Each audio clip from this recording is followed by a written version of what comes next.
This resolution is to honor the life and the absolutely gruesome death of the journalist, Washington Post journalist, and Virginia resident Jamal Khashoggi. For those who are not aware of Jamal Khashoggi's story, he dedicated his life to uncovering the truth. His work shed light on the repressive nature of the Saudi Arabian government, and it exposed him to great personal danger. He fled Saudi Arabia in 2017, and his family found a home in Northern Virginia. The Khashoggi story is now, unfortunately, too well known. On October 2nd, 2018, Mr. Khashoggi was brutally murdered by the Saudi government agents at the Saudi consulate in Istanbul, Turkey, murdered within a consulate, a place that is supposed to be a safe haven. And his body, by all accounts of U.S. and other intelligence, was dismembered by those Saudi agents within the consulate. Mr. Khashoggi was not killed because he committed a crime. He was killed for speaking the truth as a journalist and shining a spotlight on the repressive nature of the Saudi Arabian government. He was killed for standing up for the rights of his fellow Saudi Arabians. Mr. Khashoggi's death is not a mystery. This is not a cold case waiting to be solved. We know exactly who was responsible for this killing. The U.S. government's Office of the Director of National Intelligence, as well as other U.S. intelligence agencies, determined that Crown Prince of Saudi Arabia, Mohammed bin Salman, or MBS as he's often referred to, approved an official governmental operation in Istanbul to capture or kill Jamal Khashoggi. And as a result of that operation approved by MBS, Mr. Khashoggi was ambushed as he went to the consulate to get some paperwork regarding his marriage. He was strangled, killed, and his body was dismembered. And then evidence of that crime was attempted to be destroyed. 7 years later, there has been no accountability for the person most responsible for the horrifying murder. No real justice for Jamal Khashoggi, no justice for his family, no justice for the many others who have raised their voices in Saudi Arabia and who, for something simple as tweeting, are being threatened with execution. Instead, the leader who approved the operation to kill Jamal Khashoggi, the man who is proud to oppress his own people, MBS, is being celebrated today at our White House. MBS was welcomed with a black tie dinner. He's being offered F-35 fighter jets, one of the crown jewels of our security apparatus, over the open objections of our ally Israel and potentially in violation of the law. He's being offered extremely high-tech computer chips and other valuable U.S. technology. He's being offered a major mutual defense agreement.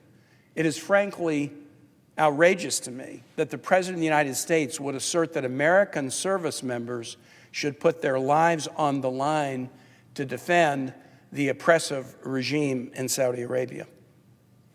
Yesterday, when President Trump was asked by a reporter from ABC about Jamal Khashoggi, he said, quote, "A lot of people didn't like Jamal." He said about the killing, quote, "Things happen," close quote.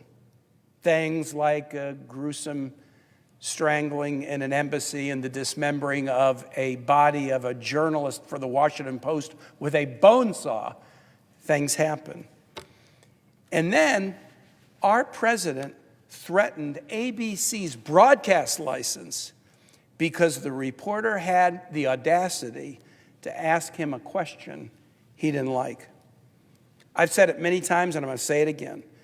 Standing with this regime with no accountability for the murder of Jamal Khashoggi is not America first. It's not consistent with our values as a world-leading democracy.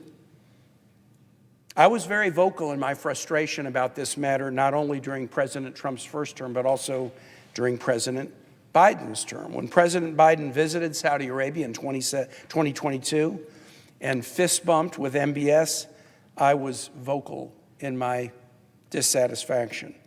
I was vocal in my disappointment over this effort when Biden administration's State Department sided with MBS in his efforts to gain sovereign immunity in the United States to avoid accountability for this murder. I was frustrated when Biden administration Middle East policy officials left the White House in January of 2025 and in short order started signing lucrative contracts with the Saudi government. And I continue to be appalled as the families of senior Trump administration officials, Kushner family, Witkoff family, and President Donald J. Trump's own children signed major deals with the Saudi regime in cryptocurrency or real estate development. Just a few days ago, on November 15th, the New York Times reported that the Trump organization was in talks to bring Trump-branded property to one of Saudi Arabia's largest government-owned real estate development.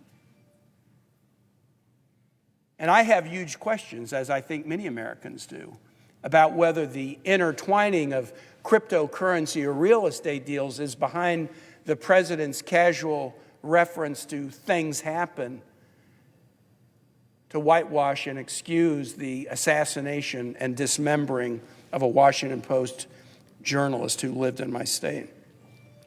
When the Saudi-backed LIV Golf Tour made overtures about maybe acquiring the PGA in 2023, there was bipartisan outrage about that.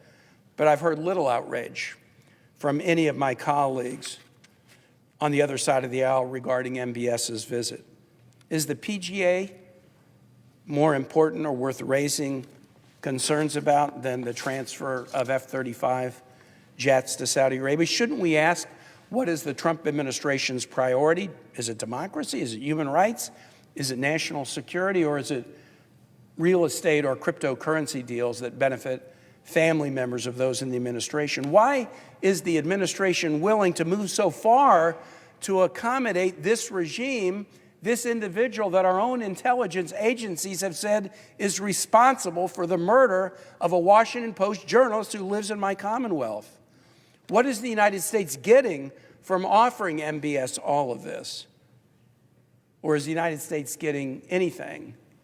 Is it instead individuals who are getting their pockets filled at the expense of our democratic human rights values?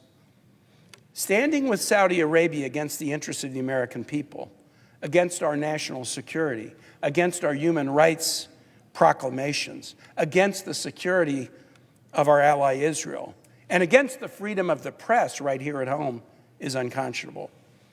And so now, Mr. President, I would like to ask unanimous consent that the Committee on Foreign Relations be discharged from further consideration, and the Senate now proceed to Senate Resolution 473.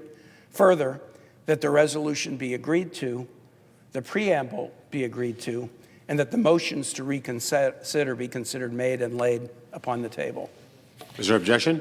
Mr. President. Recognize the senator from Idaho. Mr. President, reserving the right to object, I would